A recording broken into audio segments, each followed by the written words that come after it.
what specific compensation would you offer to offset those potential losses in order to retain the necessary workforce and expertise? Make sure I understand the question. What trade-offs would I make if we had to consider those?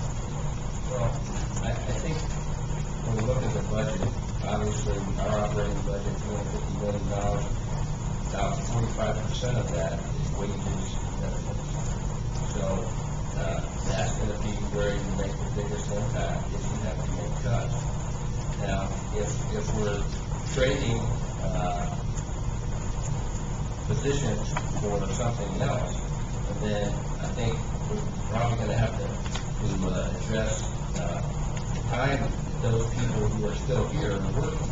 If we have to increase their salaries because of the load that they carry, then we have to look at that. As long as it's a net gain to the city, so to speak, a net savings is what I would put it. But if we're addressing budgetary issues and we're making trades, then you have to be fair with the people that you're dealing with.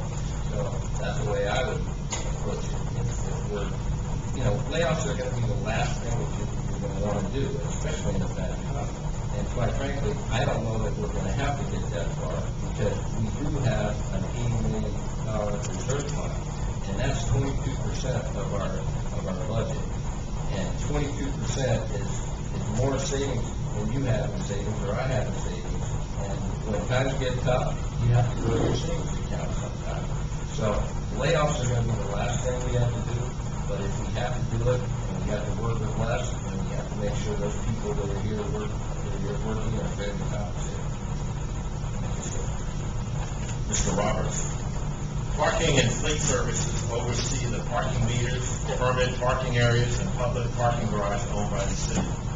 Recently, parking fees have been escalating, presumably to offset the cost of the more modern metering systems acquired by the city and the upgraded vehicles used by its staff. These increases have been detrimental to the local merchants and businesses throughout the city in sending tourists out to locations that come with free parking. What changes would you identify and propose for change immediately?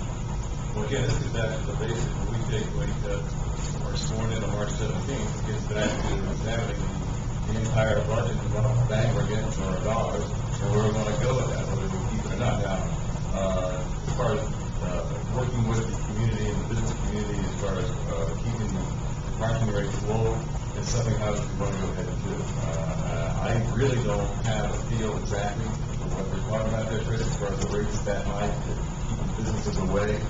But whatever we can do, and I've said this all along, as a consensus builder, we need to go ahead and do what we can do to facilitate more business and better business in the community and make it more accessible for people in the community and visitors alike.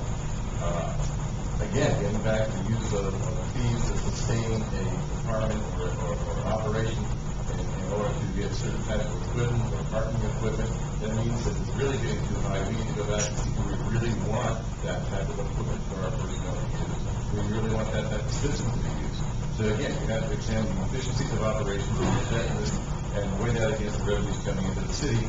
And on the other side of that is how we are able to accommodate the business community and the citizens and the tourist community as they come to visit and have those businesses. Don't have an exact answer for you once again. Obviously, it's a problem that's being raised and needs to be examined, but I think it's a small and myopic part of the entire budget process that we're going to be getting into when we assume office.